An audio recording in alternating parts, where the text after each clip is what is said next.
Hi, ഇന്ന് നമ്മൾ അപസ്മാര രോഗികളിൽ ശ്രദ്ധിക്കേണ്ട 5 കാര്യങ്ങളെ പറ്റിയാണ് സംസാരിക്കുന്നത്. ഇതിൽ ആദ്യത്തേതും പ്രധാനമായതുമായ ഒരു കാര്യം നിങ്ങൾ മരുന്ന് കൃത്യമായിട്ട് കഴിക്കുക എന്നുള്ളതാണ്.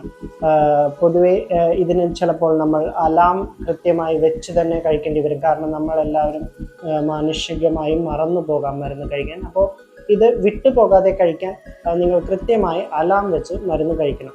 ബേസിക്കലി ഇതിനകത്ത് മരുന്ന് കഴിക്കുന്നത് വീണ്ടും അസുഖം വരാതിരിക്കാനാണ്. ഇനി രണ്ടാമത്തെ കാര്യം, ഉറക്കം കൃത്യമായി ഒരു 6 മുതൽ 8 മണിക്കൂർ വരെ നിങ്ങൾ ഉറങ്ങിയിരിക്കണം. കാരണം ബ്രെയിന് റെസ്റ്റ് വളരെ അത്യാവശ്യമാണ്. ആ സമയത്താണ് പല ഹോർമോണുകളും ബ്രെയിനിൽ ഉൽപ്പാദിപ്പിക്കുന്നത്, നമ്മളുടെ ബ്രെയിൻ റീഫ്രഷ്ഡ് ആവുന്നതും. ഇനി അത് പല കാരണങ്ങൾ കൊണ്ട് നമ്മളത് മാറ്റിവെക്കാറുണ്ട്. എന്നാൽ നമ്മൾ ശ്രദ്ധിക്കേണ്ടത്, ഇപ്പോൾ ഉത്സവമായിക്കോട്ടെ, മരണാവശ്യമായിക്കോട്ടെ, വിവാഹാഘോഷമായിക്കോട്ടെ, വെടിക്കെട്ടായിക്കോട്ടെ, ടൂറായിക്കോട്ടെ, എന്ത് തന്നെ കാരണമുണ്ടെങ്കിലും ഉറക്കം നിങ്ങൾ മുടക്കരുത്. കാരണം ഉറക്കം മുടങ്ങിയാൽ പിറ്റേ ദിവസം തന്നെ അപസ്മാരം വരാനുള്ള സാധ്യത കൂടുതലാണ്.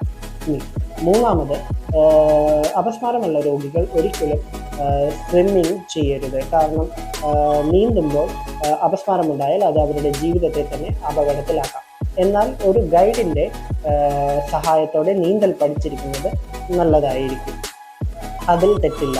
ഇനി നാലാമത്തെ കാര്യം, ഇവർ ഒരിക്കലും ആൽക്കഹോളോ മദ്യപാനം പാടില്ല. ആൽക്കഹോളോ മദ്യപാനം ഇവർ പാടെ ഉപേക്ഷിക്കണം. കാരണം മദ്യപാനത്തിൻ്റെ ലഹരിയുടെ മൂർധന്യ അവസ്ഥയിലും വിഡ്രോവൽ വരുമ്പോഴും, പെട്ടെന്ന് മദ്യപിച്ചുകൊണ്ടിരിക്കുന്ന ഒരാൾ പെട്ടെന്ന് മദ്യപാനം നിർത്തുമ്പോഴും അപസ്മാരം വരാനുള്ള സാധ്യത കൂടുതലാണ്. അതിനാൽ തന്നെ അപസ്മാരമുള്ള രോഗികൾ മദ്യപാനം അപ്പാടെ ഉപേക്ഷിക്കേണ്ടതായി ഉണ്ട്. ഇനി അഞ്ചാമത്തെ കാര്യം, ഇവർ ഒരിക്കലും ലോങ് ഡ്രൈവിങ്ങോ ചെയ്യുന്നത് അപകടത്തിലേക്ക് നയിക്കാം. കാരണം ഡ്രൈവ് ചെയ്യുമ്പോൾ അപസ്മാരം വന്നു കഴിഞ്ഞാൽ അത് നിങ്ങൾക്ക് മാത്രമല്ല, നിങ്ങളുടെ കൂടെ ഇരിക്കുന്നവർക്കും വഴി പോകുന്ന യാത്രക്കാർക്കും മറ്റു വാഹനങ്ങൾക്കും അത് പ്രശ്നങ്ങളിലേക്ക് നയിക്കും, ആക്സിഡൻറ്റിലേക്ക് നയിക്കും.